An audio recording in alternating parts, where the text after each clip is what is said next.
అదే RTV app వార్తల్ని క్షణాల్లో చదివే అవకాశం ఉంటుంది. ఒక న్యూస్ పేపర్, ఒక టెలివిజన్ ఛానల్ మీ చేతుల్లో ఎప్పుడూ ఉంటాయి. ఈరోజు కడపలో మన డిప్యూటీ సీఎం అంజద్ బాషా గారు మొన్నటి నుంచి పవన్ కళ్యాణ్ గారి ప్రేమ ఎక్కువైనట్టుంది. ఇంతకుముందు ఒకసారి పవన్ కళ్యాణ్ గారి గురించి మాట్లాడారు. దానికి మా ఉమ్మడి కడప జిల్లా అధ్యక్షులు శంకర్ శ్రీనివాస్ గారు కూడా కౌంటర్ చెప్పారు. ఆ కౌంటర్కి ఇంతవరకు సమాధానం చెప్పలేని ఈ డిప్యూటీ సీఎం గారు మళ్ళీ ఈరోజు మొన్నటి జరిగిన సభ గురించి ఈరోజు ఏదో ప్రలాపన చేస్తూ వచ్చారు. అందులో ముఖ్యంగా పవన్ కళ్యాణ్ గారు ఎందుకు పార్టీ పెట్టినారు, దేనికంటారు? మా పార్టీ దేనికి ఉందంటే సిద్ధాంతాలు నమ్ముకొని పార్టీ పెట్టాం. మేము పర్యావరణం రక్షించడానికి, కుల మతాలను కలపడానికి మేము పార్టీ పెట్టినాం. కానీ మీకు ఏముందో, మీ పార్టీ సిద్ధాంతం ఏదో మీకు తెలియదు. మీరు మమ్మల్ని మాట్లాడడం అనేది విడ్డూరంగా ఉంది. జనసైనికులంట ఈయన దగ్గర పోయి బాధపడినారంట పార్టీని నమ్ముకొని. ఏ జనసైనికుడు కూడా పవన్ కళ్యాణ్ గారు నమ్ముకొని మోసపోయినా అని ఎవరు చెప్పడం లేదు, ఎవరు బాధపడడం లేదు. ప్రతి ఒక్కరూ పవన్ కళ్యాణ్ గారి వెంటనే ఉన్నారు. పోటీ చేయకుండా మద్దతు ఇచ్చినప్పుడు కూడా ఆయన వెంటనే ఉన్నాం, సింగిల్గా పోటీ చేసినప్పుడు ఆయన వెంటనే ఉన్నాం, ఇప్పుడు తెలుగుదేశంతో పొత్తు పెట్టినప్పుడు కూడా ఆయనతోనే ఉన్నాం. ఏ జనసైనికుడు పక్కకు పోలేదు.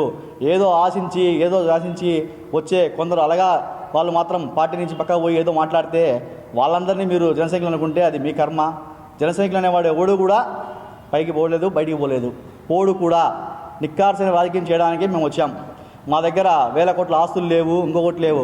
మమ్మల్ని రాజకీయంగా ఆయన ముందుకు తీసుకొచ్చాడు. మాకు ఈరోజు విలువ వచ్చిందంటే ఆయన వల్లే. అటువంటి పవన్ కళ్యాణ్ గారి గురించి మీరు మాట్లాడడం చాలా విడ్డూరంగా ఉంది. మీరు దాచుకుంటున్నారు. మా వాడు సేవ చేస్తున్నాడు.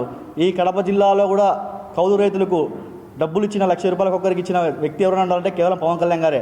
మరి మీరు 2 చోట్ల ఓడిపోయినాడని అంటున్నారు ఈరోజు. మరి మీరు 2 సార్లు గెలిచారు ఎమ్మెల్యేగా. ఇక్కడ ఏం చేశారు మీరు కడపకు చెప్పండి? కేవలం మీ సర్కిల్లో మాత్రమే మీరు మాత్రం బాగుపడతారు. మీ సర్కిల్లో బాగుపడతారని సింబాలిక్గా కేవలం కడపలో సర్కిల్ మాత్రమే బాగా చేశారు తప్ప ఊర్లో మిగతా డివిజన్లలో ఏం అభివృద్ధి చేశారు చెప్పండి ఒకసారి. 17 డివిజన్లలో దాదాపు మౌలిక వసతులు లేవు ఈరోజు కడపలో.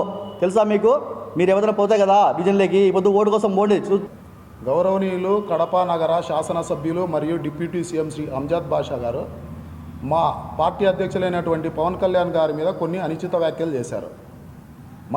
మతిస్థిమితం లేకుండా మాట్లాడాడు అని కొన్ని చేశారు. గౌరవనీయులైనటువంటి ఎమ్మెల్యే గారికి నేను చెప్పేది ఏంటంటే, మతిస్థిమితం లేని మాటలు ఎలా ఉంటాయంటే, బహుశా మీరు మర్చిపోయి ఉండొచ్చు, ప్రజలు మర్చిపోలేదు, మేము మర్చిపోలేదు. కొన్ని మచ్చుక్కు మీకు చెప్తాను వినండి. నేను వస్తానే వారం రోజులలో సిపిఎస్ రద్దు చేశాను చెప్పాడు. కానీ ఇప్పటికీ చేయలే. దానిని మతిస్థిమితం అంటారు. మద్యపానాన్ని పూర్తిగా నిషేధం చేస్తా అని చెప్పాడు. ఇప్పటికీ మద్యపాన నిషేధం చేయకపోగా ఉన్నటువంటి మంచి బ్రాండ్లన్నీ తీసేసి పనికిమాలిన బ్రాండ్లు పెట్టి రేట్లు పెంచి జనాల ఆరోగ్యాలను గుల్ల చేసి వాళ్ళు సంపాదించిన డబ్బులలో సగం డబ్బులన్నీ మీరే తీసుకుంటూ దాన్ని మతిస్థిమితం లేనటువంటి వ్యాఖ్యలు అంటారు. అలాగే అమ్మఒడి ఇంట్లో ఎంతమంది పిల్లలకు ఉంటే అంతమంది పిల్లలకు ఇస్తాము, 15,000 ఇస్తామని చెప్పి ఇప్పుడు మీ ప్రభుత్వం వచ్చిన తర్వాత కేవలం ఇంట్లో ఒక పిల్లలకు మాత్రమే ఇస్తాము, అందులో కూడా 2,000 రూపాయలు కట్ చేసి 13,000 రూపాయలే ఇస్తున్నారు.